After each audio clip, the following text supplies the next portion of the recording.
आज हम पढ़ने वाले हैं रघुवीर सहाय की कविता कैमरे में बंद अपाहिज के बारे में।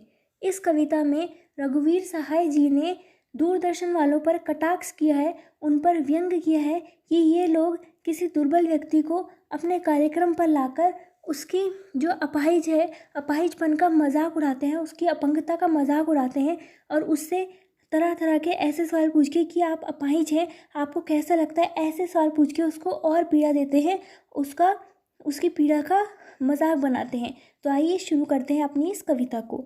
हम दूरदर्शन पर बोलेंगे हम समर्थ शक्तिमान। वो कार्यक्रम वाले अपने आपस में बातें करते हैं कि हम दूरदर्शन पर बोलेंगे हम समर्थ शक्तिमान। हम तो समर्थ हैं, हम में तो कोई कमी नहीं है, हम तो शक्तिमान हैं। हम एक दुर्बल को लाएंगे।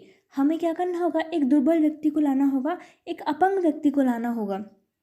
एक बंद कमरे में हमें एक अपंग व्यक्ति को लाना होगा। उससे पूछेंगे तो आप क्या अपाहिज हैं?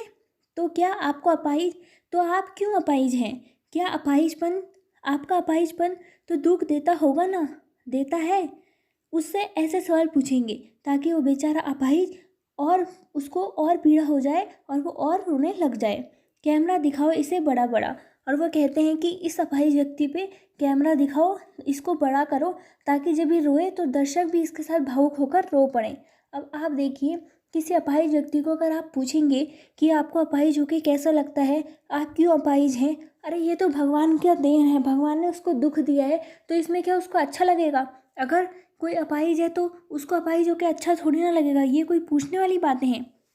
अब आगे देखिए। हाँ तो बताइए आपका दुख क्या है, जल्दी बताइए, वह दुख बताइए, बता नहीं पाएगा।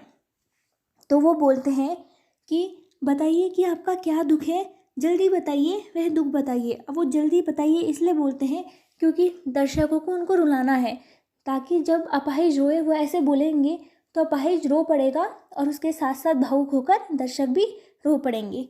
बता नहीं पाएगा। अब जब वो अपाहिज कुछ बोलता नहीं है तो वो कार्यक्रम वाले खुद बोलते हैं कि यह बता नहीं पाएगा, इसको इतना दुख है कि ये बता ही नहीं पाएगा। फिर अब वो बोलते हैं सोचिए, बताइए आपको अपाहिज होकर कैसा लगता है। अब फिर वो बोलते हैं कि सोचिए, थोड़ा सोचिए और फिर बताइए कि आपको अपाहिज होकर कैसा लगता है। अरे अपाहिज होकर तो किसी को भी बुरा ही लगेगा ना। आप खुद सोच सकते हैं कि अगर कोई अपाहिज है तो उसको अच्छा लगेगा कि मैं अपंग हूँ, उसको तो बुरा ही लगेगा ना। कैसा यानी कैसा लगता है? वो फिर उससे बार बार पूछते हैं कैसा यानी आपको अपाहिज होकर कैसा लगता है, ताकि वो बेचारा रो पड़े। हम खुद इशारे से बताएंगे कि क्या ऐसा। अब वो कहते हैं कि हम इशारों से बताएंगे। वो कुछ दुख वाली चीज़ें दिखा के ताकि उसको इशारे करते हैं कि आपको ऐसा ऐसा लगता है कि अपाहिज होके। सोचिए, बताइए, थोड़ी कोशिश करिए। अब वो उसको बोलते हैं थोड़ा सोचिए और फिर बताइए, थोड़ी कोशिश तो कीजिए कि आपको कैसा लगता है कि आप अपाहिज हैं, ऐसा आपको कैसा लगता है अपाहिज होके। यह अवसर खो देंगे। वो कहते हैं कि आपको पहली बार दूरदर्शन पे आने का अवसर मिला है, आप अपनी पीड़ा को दर्शकों से व्यक्त कर सकते हैं, उनके सामने व्यक्त कर सकते हैं। आप अगर नहीं बताएंगे तो आप ये अवसर खो देंगे। आप जानते हैं कि कार्यक्रम रोचक बनाने के वास्ते हम पूछ पूछ कर उसको रुला देंगे। अब वो ये सब सवाल उस अपाहिज से इसलिए पूछते हैं ताकि वो अपने कार्यक्रम को रोचक बना सकें। इंतज़ार करते हैं आप भी उसके रो पड़ने का, करते हैं। अब वो कार्यक्रम वाले दर्शकों से पूछते हैं कि क्या आप इसका इंतज़ार करते हैं, इसके रोने का। यह प्रश्न पूछा नहीं जाएगा। वो ये भी कहते हैं कि ये प्रश्न पूछा नहीं जाएगा।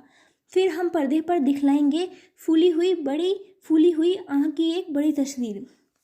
अब वो कहते हैं कि अब हम पर्दे पर दिखाएंगे एक फूली हुई आँख की एक बड़ी सी तस्वीर दिखाएंगे, ताकि दर्शकों को लगे कि रो रो के इसकी आँख फूल गई है और वो भी भावुक होकर उसके साथ रो पड़े। और उसके होठों पर एक कसम साहट भी, और उसके होठों पर बेचैनी, उसकी पीड़ा जो कि उसके होठों से झलक रही है, उसको भी दिखाएंगे। आशा है आप उसे उसकी अपंगता की पीड़ा मानेंगे। अब वो दर्शकों से कहते हैं कि आशा है कि आप इस तस्वीर को उसकी अपंगता की पीड़ा मानेंगे। एक और कोशिश दर्शक, धीरज रखिए। अब वो दर्शकों को कहते हैं कि आप रुकिए, क्योंकि उनको तो उस अपाहिज को रुलाना है ताकि दर्शक भी रो पड़े और वो उनके कार्यक्रम को देखना उनको रोचक लगे और फिर उनका चैनल और आगे बढ़े। देखिए, हमें दोनों एक संग रुलाने हैं। अब वो आपस में बात करते हैं वो कार्यक्रम वाले कि हमें अपाहिज को और दर्शकों को एक साथ रुलाना है, आप और वह दोनों। कैमरा बस करो, नहीं हुआ रहने दो। अब वो कहते हैं कि कैमरा बंद कर दो, नहीं हुआ रहने दो। अब वो कहते हैं कि अपाहिज तो रोया नहीं, अब कैमरा बंद कर दो, रहने दो। पर्दे पर वक्त की कीमत है। अब जितने भी कार्यक्रम आते हैं दूरदर्शन पर तो उनका कुछ समय निर्धारित होता है, वो उस समय से आगे अपने कार्यक्रम को चला नहीं सकते हैं। इसलिए वो कहते हैं कि पर्दे पर वक्त की कीमत है, अब मुस्कुराएंगे हम। तो अब उनको धन्यवाद बोलने का समय आ गया है, तो वो कहते हैं कि अब हम मुस्कुराएंगे। आप देख रहे थे सामाजिक उद्देश्य से युक्त कार्यक्रम। अब वो अंत में कहेंगे कि आप देख रहे थे सामाजिक उद्देश्य से युक्त कार्यक्रम, बस थोड़ी ही कसर रह गई। अब वो आपस में बोलते हैं वो कार्यक्रम के कर्मचारी कि हमारी थोड़ी सी ही कसर रह गई, नहीं तो ये अपाहिज रो पड़ता और उसके साथ साथ दर्शक भी रो पड़ते और हमारी कोशिश रंग लाती। धन्यवाद। तो वो अब धन्यवाद बोल के अपने इस कार्यक्रम को समाप्त करते हैं। तो देखा आपने किस तरीके से ये दूरदर्शन वाले किसी अपाहिज का मजाक बनाते हैं, उसकी अपंगता का मजाक बनाते हैं और उसको और पीड़ा देते हैं। तो इसी के साथ ख़त्म होती है हमारी ये कविता भी। मिलते हैं अगली कविता में।